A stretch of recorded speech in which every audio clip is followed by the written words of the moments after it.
Welcome to Monobiology. Today we're going to continue our study of biodiversity by looking at Kingdom Plantae.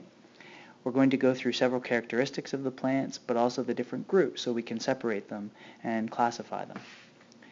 While you listen to this and while you watch, please take notes and also write down any questions that you may have so you can bring those to class. Kingdom Plantae includes organisms that are multicellular, eukaryotic, autotrophic, and that lack mobility, which would be the same type of movement that animals have. They can't do that. Plants produce food via photosynthesis and have cell walls composed of cellulose. Plants are probably, at least to us, one of the most important organisms. Without plants, not only us, but several organisms on the face of the planet would not be successful and would not survive. We've had discussions about that before. Here is a picture of the evolution of plants. As you can see, that plants have evolved approximately 500 million years ago, according to this chart. And there have been several different groups of plants that have evolved. We're going to look at all of these groups of plants that include the bryophytes, the seedless vascular plants, the gymnosperms, and the angiosperms. We're going to look at all three of those. Plants have three main parts. This is no surprise to any of you, I don't think. Roots, which penetrate the soil and anchor the plant to the ground. The roots absorb minerals and water from the soil to be used in photosynthesis. The minerals are used in protein synthesis and are usually included in fertilizers, things like nitrogen, potassium, and phosphorus, NPK. That's what that stands for if you ever look at a fertilizer bag. Plants also have leaves, which provide a large surface area for the absorption of sunlight, which, as we've talked about before, is the main energy source for photosynthesis. And photosynthesis occurs inside the chloroplasts of the leaf cells. The last part of plants that's important, which is kind of strange to think about, are the stems. And they're composed of rigid tissue that raise and support the leaves. Stems also transport substances from the roots to the leaves and from the leaves back down to the roots.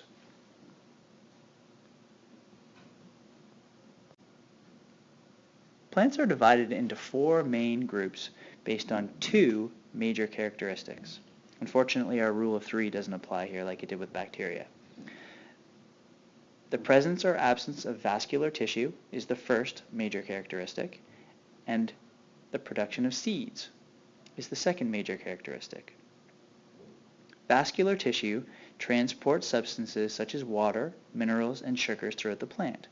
The word vascular means transport system. So in our bodies, our vascular tissue would be our arteries and our veins, and that's what you should think about when you see that word. So vascular tissue is a transport system. It's kind of like the subway system, I guess. It allows things to get to and from particular places. Seeds are structures that contain an embryo, stored food, and an outer coat. Going back to our divisions of Kingdom Plantae, or our groups, you can see that the groups fit in like this. We have the bryophytes, which are non-vascular, which means they don't have any arteries or veins or transport tissue. We have the vascular, and the vascular can be broken down into seedless plants, like ferns, or plants with seeds. The plants with seeds can be broken down into gymnosperms, that don't have covers to their seeds, and angiosperms that do. Those are the four main groups. Notice this whole thing here is a dichotomous key, right? You ask a question, you break it up into two groups. Same thing that we've talked about in class. Let's look at the non-vascular plants, or the bryophytes, first. The non-vascular land plants do not contain any conducting tissue. That would be vascular tissue. And are often referred to as bryophytes. These plants are small, they grow close to the ground, and include mosses and liverworts. Now think about it. If you couldn't transport water from the bottom where your roots are to the top of your tree, you'd have to grow really small. Because if you didn't grow really small, you wouldn't be able to get the water from one point to the other. Okay, so it makes sense. These have to be really small plants and they have to grow close to the ground. Seedless vascular plants do contain vascular tissue, but obviously, as the name suggests, do not produce seeds. This group includes things like horsetails, ferns, and club mosses. And you can see pictures of those things in here. Right here is a fern. I'm sure most of you going for walks in the woods have noticed ferns. Ferns also tend to grow a little bit lower to the ground, and that's because they need to be able to release their sperm into water sources when they reproduce. Seed-producing vascular plants also contain extensive vascular tissue. Okay, so they have a transport system, and the majority of species in the plant kingdom are in this group. Right, so most of the plants that you see out, if you look out your window, if you're near a window right now, I suppose, then you will see most of the plants you will see are seed-producing vascular plants.